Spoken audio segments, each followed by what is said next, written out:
Hi, so my name is Vivian Harbin, and I'm here today with David Slonim of Slonim and Lemieux. And he is joining us from Melbourne, Florida. His specialty is in elder law, but in particular, one of the things that we're going to be talking about today, or that I also wanted to ask you about today and had a few questions about, especially for our viewers, is digital assets and digital estate planning. So one of the first things that I wanted to go into is what exactly is considered digital assets, and how does that pertain to, our property? Sure. So, a few years ago, we didn't even really have to think about digital assets as a separate entity or, type of asset that we even had to consider. But, since everybody's going more and more online, more than 80% of the U.S. population is online, and probably even significantly more than that by now. If you have an email address, if you've got social media, if you've got a smartphone that can take pictures, if you have documents online, even if you have a lot of devices in your house that connect to the internet, these are all digital assets in one way or the other, not to mention financial digital assets like PayPal or Bitcoin accounts. So digital assets are now much more integrated in our daily lives, and they are no different than other types of assets that we would have considered when we're doing estate planning. Usually when I meet with a client, we're talking about a person's financial assets or tangible property or real estate assets. And nowadays, I think if we don't talk about the digital assets, then we're really missing out on a significant portion of a person's life. Right. So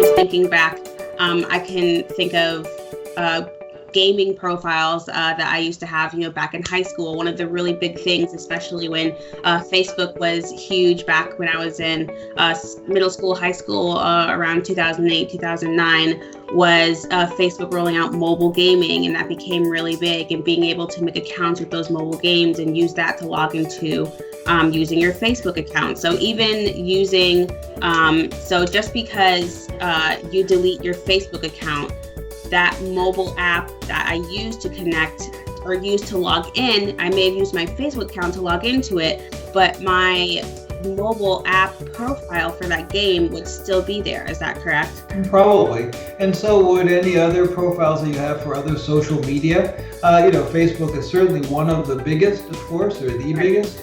But then we have everything from Instagram is kind of a separate, it's Facebook, but it's kind of separate there. Right. You've got your LinkedIn, Pinterest, Snapchat, TikTok, whatever it may be, kind of the latest and greatest social media. And you have other accounts that have other personal information. So that information is going to be your name, right? And it's going to be maybe your date of birth. Some accounts may have other detailed information, such as potentially credit card information, especially if you're gaming. Then if you're buying, add-ons for the game, a Steam account or other kind of things like that, then you're going to be having those sorts of personal information on there, your date of birth, and phone numbers, and all this identifying information that hackers are going to use. And so there's always the potential for nefarious activity for any of these accounts. One thing I like to kind of talk about that really doesn't come to a lot of people's minds is the connectivity of their appliances. I've got a house now that has a garage door opener that's connected to the internet, that has an oven, a microwave connected. Oh, that's right. Yeah. All of these things. And so imagine when we do estate planning, a person passes away and they have a house that's got all this stuff in it. Yeah. And somebody either doesn't transfer that information over, or somebody with less than positive influences, let's say, may have access to that information and then can turn that house into a poltergeist house.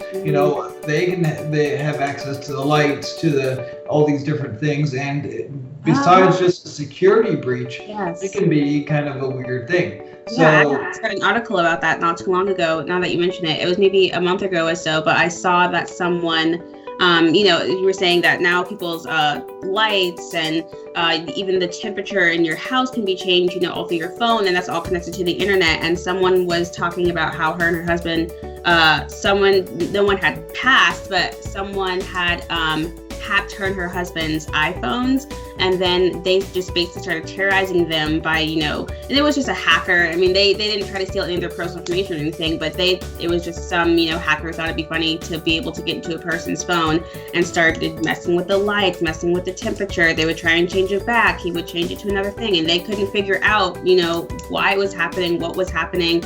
But it's, just the fact that she realized it was so invasive, just like how invaded she felt and how unsafe she felt that someone could, just change the temperature in the house or turn on appliances. That could be dangerous if you're not home and someone turns on an appliance and, something unfortunately were to happen. That could potentially cause damage to your home, so that's really important, especially, as we're going into a super heavy technology and having everything in one place kind of type era. That's one of the reasons why, making note of those digital assets is really important. And then as you, either date or have a spouse, why it's also important for that spouse to know what your digital assets are and what their digital assets are as well. Yeah, and so just to tag on to that, when you're talking about a spouse or having the spouse or family member have that information, right. I talk to a lot of clients and they say, oh yeah, I know all about my email and passwords, and I've got an Excel sheet, or I've got a printout right next to my monitor with all of my information. And so that they think is okay, but we've got a couple issues with that. First off, we've got a basic security issue, and second, we also have federal and state law issues that come into play, because even though they may think that they are giving a person's information or their own information to another trusted person, right, then they're not, because federal law says under the Stored Communications Act and under the Computer Fraud and Abuse Act that unless you provided a fiduciary with this information that you trust, and there's some sort of document that shows that, then these people, even though they can log in with your information, they're in violation of federal law, potentially state law, because many states have similar versions of that, and also the end user license agreements for many of these companies, because you don't have a directive with them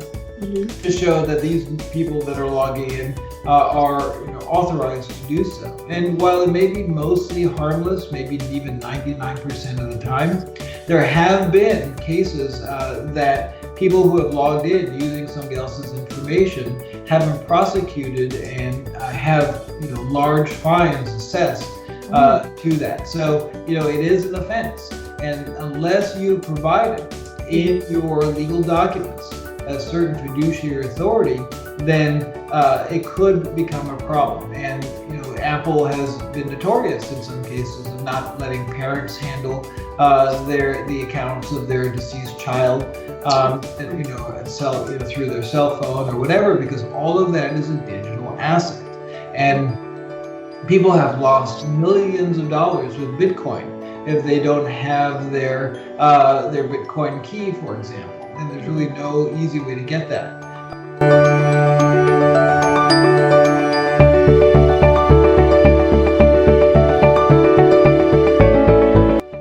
Many people that are on Facebook for a while, have had somebody that's died as one of their friends, and then if that account is still active, then they're still getting birthday notifications to wish them a birthday or whatever, if nobody's kind of taken that account offline. Right. And I've had a situation a few years ago where I had an elementary school friend of mine. She died leaving behind a very young child. And somebody went online, saw that she died, saw that she had a minor child, and offered in her stream to kind of put together a fund for the kid. And everybody thought that was a great idea, of course, until they all donated and he absconded with all the money. So that's a really easy thing to do with Facebook, unless you have somebody that you've authorized to take down that page or to do something to restrict some of the access to that. So, that's pretty common. And unfortunately, with Facebook and Pinterest and LinkedIn and all these, there's not one universal method to access an account if you don't have a fiduciary duty or responsibility associated with that. And so, it becomes really frustrating for a personal representative or family member to try and access all these things independently and not have one uniform way of doing that. And we have in my office particular tools that we use, and there's certain websites that we can refer to that allow for that to happen there.